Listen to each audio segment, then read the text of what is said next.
Halo teman-teman semua, saya mau mengambil waktu untuk membagikan satu hal ini dan mari ambil waktu di hadapan Tuhan untuk merenungkan. Kita tahu Tuhan sanggup, tapi mari ambil waktu untuk merenungkan bahwa memang Tuhan besar, bahwa memang Tuhan sanggup, dan karena Tuhan sanggup, kita mau bersikap berbeda, kita mau merespon berbeda di tengah berbagai keadaan yang kita alami. Jangan sampai kita tenggelam dalam keadaan. Jangan sampai pusing sendiri dalam keadaan. Mari kita lihat ke Tuhan dan merespon keadaan, masalah dengan cara yang berbeda. Jadi ambil momen ini untuk kita belajar firman Tuhan, ambil momen ini untuk kita diingatkan satu hal dasar yang saya yakin kita semua sudah tahu, tapi ada penekanan kuat. Tuhan sanggup. Ini waktu kita bangkit, ini waktu kita melihat ke masa depan. Tuhan buat banyak yang baik untuk hidup kita di masa lalu. Apa rencana Tuhan buat masa depan kita? Mari kita lihat ke masa depan dengan perspektif, kacamata bahwa Tuhan sanggup, bahwa Tuhan yang berkuasa memegang masa depan hidup kita. Ada peristiwa di Alkitab di mana orang banyak takjub dan tercengang dan berkata Tuhan menjadikan segalanya baik. Memang Tuhan menjadikan segalanya baik. Orang banyak kaget, murid-murid harusnya percaya. Apakah kita termasuk yang percaya atau yang kaget? Oh iya ya, sebenarnya Tuhan menjadikan segalanya baik. Tuhan menjadikan segala-galanya baik, dan Dia terus bekerja. Ayat lain di Alkitab menulis tidak ada yang mustahil buat orang yang percaya. Gak ada yang mustahil buat Tuhan, dan gak ada yang mustahil buat orang yang percaya kepada Tuhan. Mari waktunya kita melihat kepada Tuhan lagi dan percaya Tuhan sanggup buat begitu banyak hal baik. Buat hidup kita akan ada hal-hal baik buat hidup kita di masa depan. Gak ada yang mustahil buat orang yang percaya kepada Tuhan. Sekarang mari kita renungkan. Ada cerita menarik di Alkitab, dan saya mau bahas dari cerita ini khusus di Bilangan 11. Semua yang akan kita bahas selanjutnya dari Bilangan pasal 11. Ini kisah orang Israel di padang gurun. Kisah orang Israel setelah melewati Gunung Sinai, mendapat hukum Taurat, dan di tengah Gunung Sinai itu ingat bangsa Israel sempat buat lembu emas, dan Musa sempat minta pengampunan Tuhan dan minta penyertaan Tuhan, dan Musa bilang, Tuhan sertai kami pergi masuk ke Kanaan. Bukankah kehadiran-Mu di tengah-tengah kami yang membedakan kami dari bangsa lain? Nah, ini di tengah-tengahnya. Nanti Bilangan 13 itu masuk ke 12 mengintai. Jadi sebelum sampai ke Kanaan, bangsa Israel minta makanan. Jadi komplain minta makan. Mari kita lihat kisahnya. Saya mau ulang, ingat temanya kita mau bahas Tuhan sanggup. Kita mau lihat keadaan dari sudut pandang Tuhan yang sanggup, Tuhan yang berkuasa, supaya kita jangan salah merespon di tengah berbagai perubahan keadaan. Pada suatu kali, bangsa itu bersungut-sungut di hadapan Tuhan tentang nasib buruk mereka. Dan Tuhan sempat hukum. Di Bilangan pasal 1, bangsa Israel udah berkali-kali bersungut-sungut, dan kali ini Tuhan mereka bersungut-sungut tentang nasib buruk. Coba bayangin bangsa yang budak, keturunan budak, dilepaskan, tapi bilang nasib mereka buruk. Di padang gurun itu nggak sekedar kepanasan loh, ada tiang awan, ada tiang api, ada mana, mereka nggak kelaparan, tapi mereka komplain tentang nasib buruk sih. Sikap hati menentukan. Orang boleh minta sama Tuhan, tapi sikap hati itu menentukan. Dan Tuhan sempat hukum, sempat ada teguran Tuhan keras pada bangsa itu. Nah, lanjut pada pasal yang sama sekarang di ayat 4 ya. Jadi beda kasus sungut-sungutnya, tapi intinya mereka bersungut-sungut lagi.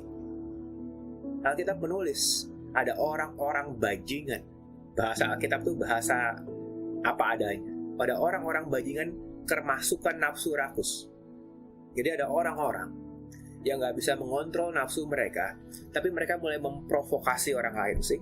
Kalau di komunitas ada orang punya banyak pendapat, biasa, tapi mesti jaga nilai, karena gak bisa orang-orang dengan nilai berbeda mempengaruhi semua orang lainnya. Ini orang-orang yang bernafsu yang mempengaruhi semua orang Israel, sehingga semua orang Israel menangis dan berkata, siapa yang akan memberi kita makan daging? Menurut kalian siapa? Selama ini siapa yang pelihara di padang gurun? Tuhan dong. Orang boleh minta daging ke Tuhan kok, tapi kan bisa minta dalam kondisi baik-baik. Sikap hati kan menentukan. Mereka datang karena diprovokasi dengan orang-orang yang kemasukan nafsu rakus, makanya mereka minta dengan sikap yang salah. Sikap hati awal mintanya udah salah.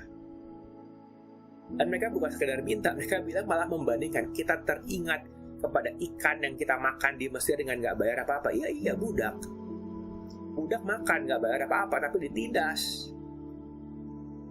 Jadi ini kan orang komplain tuh gak masuk. Ngomongannya tuh bisa berlebihan. Ngomongannya tuh bisa, orang kalau udah gak jaga hati tuh gak jaga mulut lah, udah gak masuk akal ngomongannya. Sampai mereka membuat list pada mentimun, semangka, bawang. Bayangin, mereka merindukan berbagai makanan di Mesir walaupun budak daripada jadi orang merdeka. Gak masuk akal kan? Padahal Tuhan pelihara mereka. Mereka teringat dulu sebagai budak. Gak menghargai anugerah Tuhan, mereka lepas. Ini yang menarik, tapi sekarang kita kurus, kering. Siapa bilang? Bohong. Bangsa Israel tidak kurus kering, Tuhan pelihara mereka. Tapi orang kalau lagi gak jaga hati, orang kalau udah marah-marah, udah bersungut-sungut, ngomongnya juga udah ngaco. Ngomongnya juga udah gak masuk akal, ngomongnya juga udah gak bener. Mereka tidak kurus kering, tapi mereka ngomong dengan lebay, dengan berlebihan, karena sikap hatinya udah gak bener. Gak ada sesuatu apapun kecuali mana saja yang kita lihat. Oke, memang mereka pada waktu itu makannya mana. Nah ini biar tahu, kita belajar sedikit lah. Adapun mana itu seperti ketumbar atau koriander. Jadi seperti biji-bijian mana itu. Kalau kalian mau bayangin mana itu seperti apa, seperti ketumbar rasanya. Seperti biji-bijian. Enak apa nggak enak ya mungkin hambar. Buat mereka yang udah pernah makan makanan di Mesir, ngerti. Tapi ini kan bentuk pemeliharaan Tuhan. Nggak selalu Tuhan kasih berkat berlimpah seperti yang kita mau. Tapi ada bentuk namanya proses Tuhan, di mana Dia kasih kita apa yang kita butuhkan, di mana mungkin nggak seperti yang kita harapkan, tapi itu baik buat kita. Dan kenapa nggak kita mensyukuri berkat Tuhan? Even kalau kita mau minta boleh, tapi bisa mintakan dengan sikap hati yang benar. Mana mungkin bukan menjawab semua jenis makanan, tapi itu bentuk anugerah Tuhan, bisa disyukuri. Tapi kalau orang mau tahu mana seperti apa, seperti biji-bijian, rasanya. Tapi kalau bentuknya, katanya seperti bedolah atau bedelium. Bedelium itu dari jenis tumbuhan. Bentuknya seperti itu, ada yang berwarna-warna, ada yang setengah kayak transparan. Jadi ada yang bentuknya lebih kecoklatan, ada yang bentuknya seperti berwarna-warna. Ya kita nggak tahu mananya bentuknya seperti apa, tapi kelihatannya seperti damar, ya damar bentuknya seperti ini. Bisa bayangin tiap hari makan makanan yang seperti ini. Mungkin mereka bosen juga. Karena itu mereka komplain. Mereka merasa punya alasan buat komplain. Dan melupakan kebaikan Tuhan. Di tengah masalah orang suka merasa punya alasan kuat buat komplain. Dan malah melupakan kebaikan Tuhan. Rasanya seperti ketumbar. Tapi bentuknya katanya, ini kalau warna putih ya kurang lebih kayak begitu. Bener apa salah bentuknya kayak gimana kita nggak tahu, tapi bayangin kalau tiap hari makan kayak gitu, orang bisa merindukan yang lain. Dan orang boleh, hanya perlu dengan sikap hati yang benar, minta kepada Tuhan. Karena mana itu mereka memasak dalam periuk, membuat jadi roti bundar. Jadi kalian bisa bayangin hal seperti itu dibuat jadi roti bundar, rasanya seperti panganan yang digoreng. Itu makanan yang efektif. Mungkin seperti power bar yang bentuknya kayak dari kacang-kacangan gitu ya, dari biji-bijian yang bisa mengenyangkan. Tapi orang bisa pengen punya hal yang lain. Nah yang menarik, Israel komplain satu hal. Pada waktu itu, bukan sekedar Israel komplain, Musa juga komplain. Buat saya menarik karena bilangan 11 memperlihatkan sikap hati orang Israel, tapi juga Musa. Ketika Musa mendengar bangsa itu, orang dari setiap kaum, ingat yang pertama kerasukan roh rakus beberapa orang, sekarang dari setiap kaum menyebarkan provokasi. Mereka menangis di depan pintu kemahnya, bangkitlah murka Tuhan dengan sangat, dan hal itu dipandang jahat oleh Musa. Jadi waktu Musa tahu Tuhan gak suka orang Israel bersungut-sungut, Musa merasa nggak benar. Musa protes. Musa ikutan protes terhadap Tuhan. Kali ini Musa di pihak rakyat, atau bahkan di pihak dirinya sendiri. Lalu berkatalah Musa kepada Tuhan, "Kenapa kau perlakukan hambamu ini dengan buruk?" Siapa bilang? Yang komplain rakyat, yang komplain bukan yang lain. Tuhan tidak pernah memperlakukan Musa dengan buruk. Sekali lagi, pola yang sama. Tadinya orang Israel, sekarang Musa. Waktu orang sikap hati nggak benar, ngomong jadi nggak benar. Kalau orang nggak jaga sikap hati, lihat orang nggak bisa jaga mulut. Ngomongnya jadi lebay, ngomongnya jadi berlebihan dan salah. Mengapa kau perlakukan hambamu ini dengan buruk? Siapa bilang? Musa tidak pernah diperlakukan buruk sama Tuhan. Kenapa aku tidak dapat kasih karunia di matamu? Dari mana? Gak ada perubahan, yang ada hanya orang Israel komplain, bukan Tuhan yang berubah. Musa jadi bersungut-sungut juga di hadapan Tuhan. Sehingga engkau membebankan kepadaku tanggung jawab atas seluruh bangsa ini. Dari awal kan juga dikasih tanggung jawab dan Tuhan selalu tolong. Bisa aja sebagai manusia orang mengalami titik capek. Tapi makanya jaga hati, jaga mulut di tengah tekanan. Apakah benar Tuhan membebankan seluruhnya kepada Musa? Selalu ada pertolongan Tuhan. Bukan Musa tanggung sendiri. Musa bilang, "Akukah yang mengandung seluruh bangsa ini? Atau aku yang melahirkannya sehingga engkau berkata pangkulah dia seperti pak pengasuh yang memangku anak yang menyusu dan seterusnya." Kita mengerti kalau Tuhan mengutus, Tuhan memberi kekuatan. Tuhan menyertai dan dia telah membuktikan berkali-kali. Tapi ini perkataan orang capek, ini perkataan orang komplain, ini perkataan orang tenggelam di tengah masalah. Akhirnya bersungut-sungut di hadapan Tuhan. Dari mana aku mengambil daging untuk diberikan kepada seluruh bangsa ini? Pertanyaannya begini, dari mana mujizat selama ini Musa lakukan? Memangnya Musa yang belah laut? Memangnya Musa yang ubah air jadi darah? Dari mana selama ini mujizatnya? Gak pernah dari Musa. Tidak pernah dari Musa. Musa taat, tapi Tuhan yang bekerja. Tuhan dong yang belah laut. Tuhan dong yang membuat air berubah jadi darah. Tuhan yang membuat mujizat. Tuhan yang memberikan mana tiap awan, tiap api. Gak pernah Musa yang harus nyari semuanya. Orang komplain gak jaga mulut. Lanjut, orang komplain fokus ke diri sendiri. Dari mana aku mengambil daging? Ya kalau kamu yang ambil daging gak bakal bisa. Mau ambil dari mana? Emang gak ada. Tapi kan gak pernah tentang kamu, gak pernah tentang kemampuan kita. Selalu tentang kemampuan Tuhan. Kita selalu terbatas, tapi gak pernah kemampuan dari kita. Kita ngikutin Tuhan, Tuhan yang tolong. Tapi orang lagi capek, fokus ke diri sendiri. Dari mana? Mana bisa? Saya mana mampu?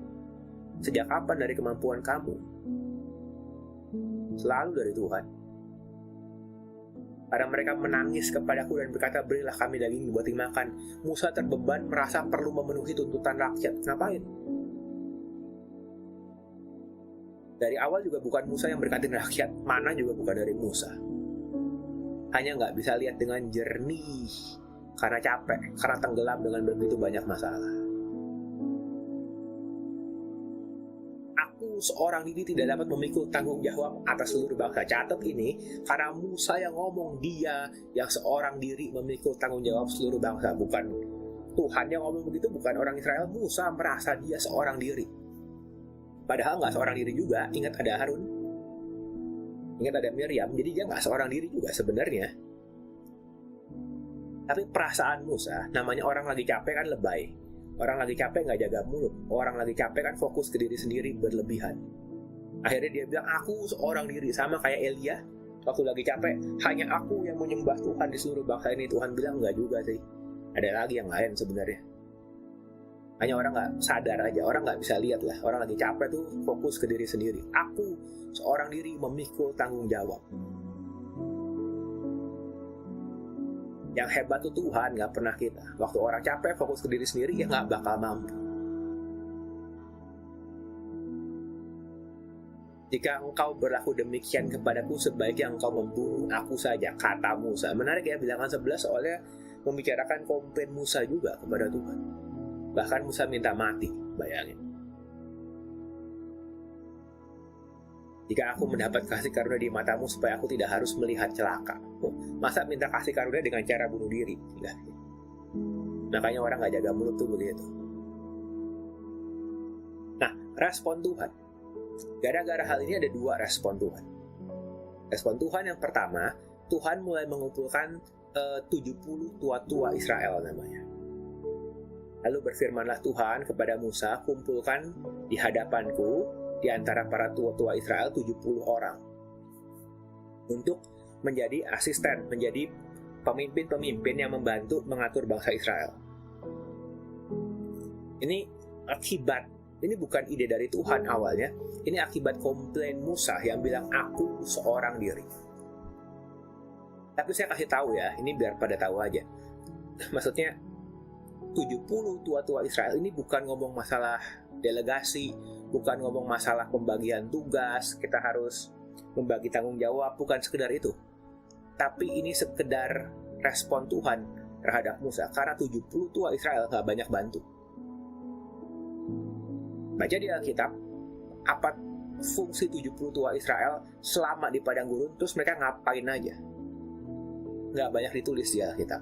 2 pasal setelahnya, waktu 12 pengintai masuk ke Kanaan, seluruh bangsa komplain, termasuk 70 tua-tua. 70 orang tua-tua ini, semuanya gak ada yang masuk tanah Kanaan. Jadi kalau ditanya, mungkin ada gunanya pada waktu itu, ada gunanya selama mereka di padang gurun, tapi gak banyak membantu. Mereka termasuk orang yang komplain, mereka termasuk orang yang tidak bisa masuk Kanaan. Kadang-kadang Tuhan menjawab doa seperti itu, tapi ada baiknya kita datang ke Tuhan dengan kerendahan hati, minta anugerah Tuhan biar keluar solusi yang terbaik dari Dia, bukan sekedar karena keletihan kita. Dan Tuhan akan turun katanya, dan Tuhan yang akan mengambil roh yang dari Musa, diambil ditaruh ke atas mereka. Jadi mereka ada fungsinya, mereka membantu. Tapi secara keseluruhan mereka tetap orang yang berkomplain sama Tuhan dan gak bisa masuk tanah Kanaan. Kita perlu punya sikap hati yang benar biar dapat solusi terbaik dari Tuhan. Maka mereka bersama-sama dengan engkau memikul tanggung jawab atas bangsa itu. Jadi engkau gak usah seorang diri lagi memikulnya. Tapi kita tahu nantinya Musa sendiri akan tetap stres, dan Musa akan kelepasan lagi, dan nanti dia tidak bisa masuk tanah Kanaan juga. Karena yang menolong kita sebenarnya Tuhan, bukan sekedar bagi tanggung jawab sama orang. Memang boleh delegasi, tapi poinnya itu sikap hati. Yang kita ngomong fokus ke sikap hati, bukan delegasi poinnya, tapi sikap hatinya udah salah sih. Nah, poin yang kedua, yang pertama gara-gara Musa komplain, akhirnya pembagian tanggung jawab, walaupun gak banyak membantu. Poin kedua, gara-gara bangsa Israel dan Musa komplain, tetapi kepada bangsa itu haruslah kau katakan, kuduskan dirimu, dan kamu akan makan daging. Kenapa makan daging aja perlu menguduskan diri? Biasanya menguduskan diri tanda Tuhan mau buat sesuatu yang besar. Orang mesti ngerti ada sesuatu yang istimewa tuh, yang ilahi waktu dibilang menguduskan diri. Bangsa Israel masih belum nangkep. Dan Tuhan bilang Tuhan akan memberikan daging buat dimakan. Tuhan bilang Tuhan yang akan memberikan daging buat dimakan. Bukan hanya 1 hari, atau 2 hari, atau 5 hari, atau 10 hari, atau 20 hari, tapi segenap bulan sampai keluar dari hidung sampai kamu muak. Kenapa? Karena kamu telah menolak Tuhan yang ada di tengah-tengah kamu dan menangis di hadapannya dengan berkata, buat apa kita keluar dari Mesir? Itu poinnya. Ini poin utama yang mau ngomongin. Kenapa? Karena orang boleh minta, tapi orang perlu jaga sikap hati. Orang perlu jaga sikap hati di hadapan Tuhan. Masalahnya kan makanan. Tapi gara-gara makanan kita bilang kamu menolak Tuhan yang ada di tengah-tengah kamu. Kerinduan kita, our one desire, adalah supaya Tuhan tinggal lebih lagi, Dia hadir, betah di hidup kita, di komunitas, di pelayanan kita. Kerinduan utama kita bukan berkat, tapi Tuhan. Supaya lebih lagi akan Tuhan di hidup kita. Menarik ya, gara-gara makanan orang Israel menolak Tuhan. Karena mereka fokus pada kerinduan fisik mereka, dan mereka menolak Tuhan yang ada di tengah-tengah kita. Makanya jangan tenggelam sama masalah. Kalau sampai ada berbagai hal, minimal jaga mulut dan datang ke Tuhan, minta pertolongan, minta solusi terbaik dari Tuhan. Jangan sampai kita kelepasan dan menolak Tuhan yang hadir. Jadi membuat Tuhan sedih gitu, yang hadir di tengah-tengah kita. Dengan sikap hati, dengan respon kita terhadap keadaan. Menariknya, setelah Tuhan ngomong begitu, ini jawaban Musa. Memang Musa lagi sikap hatinya lagi nggak bagus, dan ini jawaban Musa. Tetapi kata Musa, bangsa yang ada bersama aku, jumlahnya 600.000 orang jalan kaki. Jadi, orang Israel keluar dari Mesir, nggak tahu jumlah tepatnya berapa. Mereka hanya menghitung jumlah orang yang laki-laki dewasa yang sanggup berperang. Yaitu orang yang berjalan kaki itu maksudnya yaitu 600.000 orang. Jadi para ahli kitab menghitung ditambah dengan wanita, ditambah dengan anak-anak, ditambah dengan orang tua, ditambah dengan orang laki-laki yang sakit atau cacat, kurang lebih plus minus bisa 2 jutaan orang. Jadi Musa bilang kurang lebih bangsa yang bersama dengan aku ini 2 jutaan orang. Tapi engkau beri yang daging akan kuberikan kepada mereka sebulan. Mereka akan makan. Dapatkah sekian banyak kambing, domba, lembu, sapi disembelih daging mereka sehingga cukup? Dapatkah ditangkap ikan di laut sehingga mereka cukup? Nangkep ya poinnya? Orang lagi gak jaga sikap hati, gak jaga mulut. Lihatnya ke diri sendiri, gak lihat ke Tuhan. Waktu lihat diri sendiri, menyadari dia tidak sanggup. Dia ngomong, dapatkah sekian? Dapatkah? Mampukah supaya cukup? Kalau buat Musa pasti gak bisa, buat Tuhan pasti bisa. Emangnya Musa bisa membelah laut? Kan selama ini juga bukan Musa Tuhan. Emangnya Musa sanggup buat 10 tulah di Mesir? Kan gak bisa. Dari kapan itu gara-gara kemampuan Musa? Dari kapan itu mengandalkan kemampuan Musa? Gak pernah. Tidak pernah, dari dulu juga gak pernah. Kenapa sekarang tiba-tiba Musa nganggap dapatkah dikumpulin? Kalau Tuhan mau bisa. Kalau perlu kambing domba dikumpulin, kalau Tuhan mau juga bisa. Asal kemampuan Tuhan, kesanggupan Tuhan, bukan kesanggupan Musa. Kalau buat Musa ya pasti mustahil. Alkitab tadi bilang apa? Nggak ada yang mustahil buat orang yang percaya. Karena orang percaya itu lihat ke Tuhan. Waktu kita nggak percaya, jadi begini responnya. Dapatkah dikumpulkan? Emangnya bisa? Lihat dong jumlahnya banyak. Lihat kebutuhannya banyak. Tapi Tuhan menjawab Musa, masa kuasa Tuhan akan kurang untuk melakukan itu? Sekarang engkau akan melihat apakah firman-Ku terjadi kepadamu apa tidak. Orang belajar pegang firman Tuhan. Ada firman Tuhan yang bakal jadi. Tapi ini Tuhan sanggup. Masa kuasa Tuhan kurang? Kalau kuasa Musa kurang banget. Kalau kuasa Tuhan, masa kuasa Tuhan kurang? Orang belajar lihat ke Tuhan. Waktu orang lihat ke masalah, ya gitu responnya kacau-kacauan. Orang belajar lihat ke Tuhan.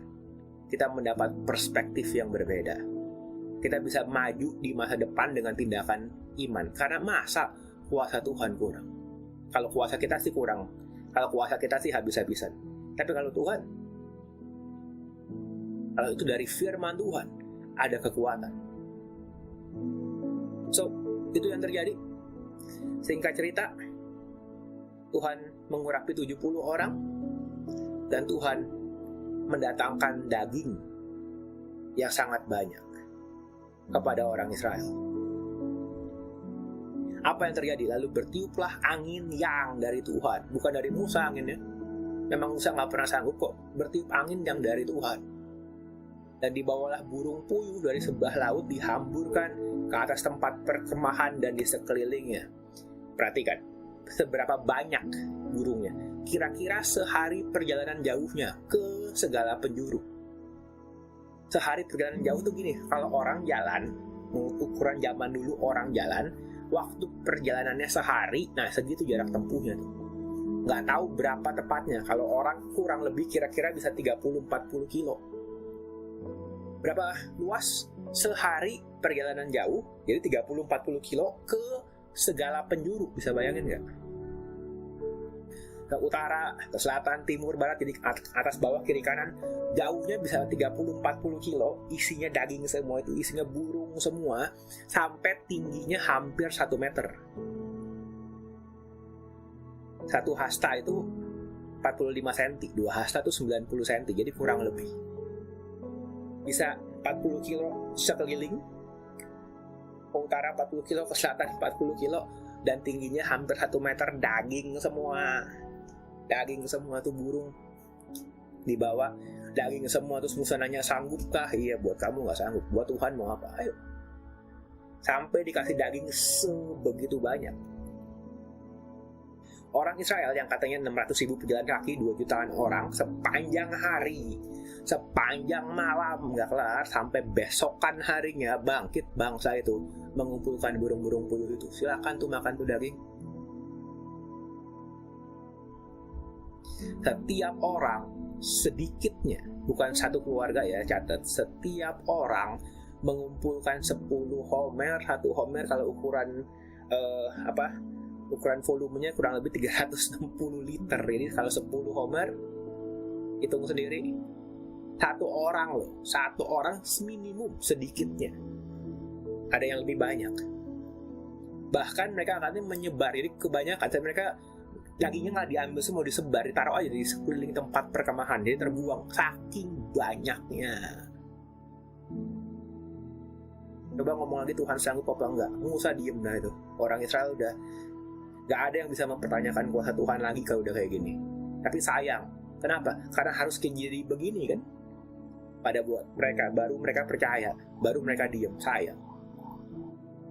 Musa harusnya percaya sama Tuhan dari awal, gak harus ngomong yang kayak tadi semuanya. Tapi Musa juga manusia. Kita juga manusia, makanya itu yang jadi peringatan. Ini jadi pelajaran buat kita jaga mulut, jaga sikap hati di tengah tekanan. Selagi daging ada di mulut mereka, sebelum dikunyah, bangkitlah murka Tuhan terhadap bangsa itu, dan Tuhan memukul bangsa itu dengan tulah yang besar. Kenapa? Tuhan mengabulkan jawaban doa, tapi bersama dengan pengabulan jawaban doa ada hukuman. Kita tahu karena sikap bangsanya nggak benar. Makanya bukan sekedar berkat, bukan sekedar dapat yang kita mau. Ingat, secara kalau mau benar, kita boleh minta sama Tuhan, tapi Tuhan kehendakmu jadilah. Bukan sekedar dapat yang kita mau. Ada hal-hal yang kalau Tuhan beneran kabulkan pun, bukan berarti Tuhan berkenan dalam hidup kita. Karena kitanya maksa, karena sikap hati gak bener. Sebab itu dinamai tempat itu Kirboth Tawa. Di sana dikuburkan orang yang bernafsu rakus. Jadi ada hukuman buat orang-orang yang bernafsu rakus di bangsa itu. Kita mau mengingat bahwa Tuhan sanggup. Karena itu Tuhan yang berkuasa, bukan kita, bukan karena kita dan gak pernah gara-gara kita. Tapi Tuhan sanggup. Masakan kuasa Tuhan kurang buat melakukan hal itu. Mari berpegang pada firman Tuhan dan jaga sikap hati. Jaga perkataan mulut di tengah berbagai keadaan. Biar ini waktu untuk kita percaya sama Tuhan. Ini waktu buat kita berpegang pada firman Tuhan, supaya di tengah keadaan ini kita lebih dekat sama Tuhan. Kita bisa teguh, bukan malah menolak Tuhan. Bangsa Israel menolak Tuhan gara-gara makanan, supaya Tuhan betah tinggal di tengah kita. Tuhan sanggup. Kuasa Tuhan tidak pernah kurang. Mari jadi kuat, mari melangkah dalam iman dalam hidup kita. Amin.